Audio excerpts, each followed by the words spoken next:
চাপা আসসালামু আলাইকুম। ফোন করছিল, বলো কি? না না না, তখন চাপ পড়ে গেছে, সরি।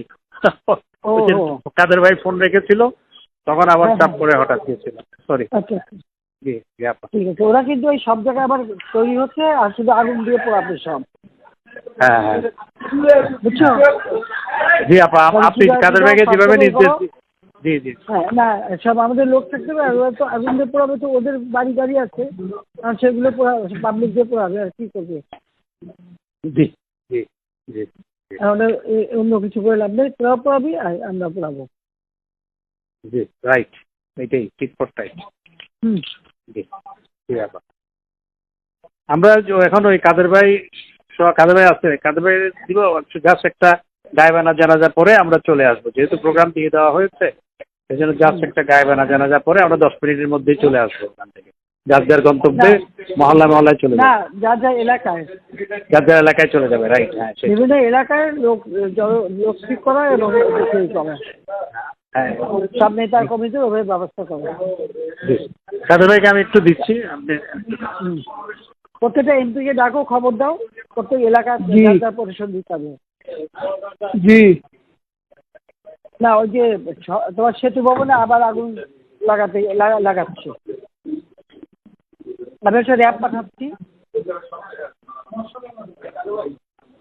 আর আমি বলছি যে যেখান থেকে গ্যাদারিং আছে সব জায়গায় র্যাব দেবে। আর ওরা আগুন দিচ্ছে, ওদের বাড়িঘর আছে না, এখন আর বসে থাকার সময় নেই। আমাদেরও বাড়িঘরে আগুন দিচ্ছে, ওদেরও বাড়ি ঘরে আগুন পাবলিক দেবে। ওদের ব্যবসা প্রতিষ্ঠান কি কি আছে খুঁজে বার করুন। আজকে তাদের একটাই কাজ, সব জায়গায় বসে থাকবে আর খালি আগুন দেবে। কিছু আগুনের ব্যবস্থা আমাদের রাখা দরকার। ওদের সেটাই পুলিশ কমিশনার সে কথাই বলবে। জি, তো আমাদের তো ঠেকাইতে হবে। হ্যাঁ, না আমরা মাঠে না থাকলে পুলিশ ওরা পারবে না। আর এমনি র্যাব দিয়ে বলে দিচ্ছে হেলিকপ্টার দিয়ে ওখানে ই করবে। বিজিবি বলছে, যেতে বিজিবি একবার আগুন দিচ্ছে, পোড়াইছে, আবার আগুন দিচ্ছে। এগুলো কেউ চোখে রাখে না এই দেশে। আমার এই যে অবাক লাগে। না, ওই তো পদ্মা সেতু করছে, তো ওই জন্য সেতু ভবনের উপর এত না, পদ্মা সেতু তোমার টোল প্লাজা পুরাই একটু একেবারে ছাই করে দিচ্ছে, মেট্রো রেল করছে, সব জায়গায় তো কোথায় না আগুন দিচ্ছে তারা।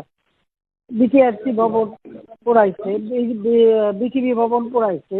মানে বাংলাদেশটা যে উন্নতি করছে, এখন যা যা করছে সব ধ্বংস করছে।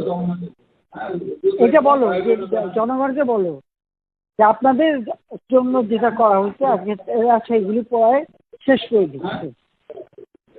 আর আমাদের সাথে কথা হয় একরকম, তারা চলে যেয়ে করে আর একরকম।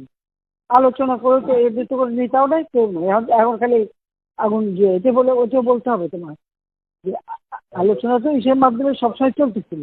ওরা যারা আসে কথা যা দেয়, যাই আবার সেটা করতে পারে উল্টো করে। ঠিক আছে। আগাগুলোই তো কথা বলতেছে, বিজেপির সাথে সবসময় তো যোগাযোগও আছে, কথা বলছে, বললে কি হবে? ওরা তো এদের আসলে কোনো ইয়ে না, ওরা কথা থাকে না। এরা একটা কথা বলে পরে রাখতে পারে না, উনি যে আর একটা হয়ে যায়। এদের পরামর্শদাতা ফরাদ মাজার, তারপরে যে তোমার আসিফ নজরুল,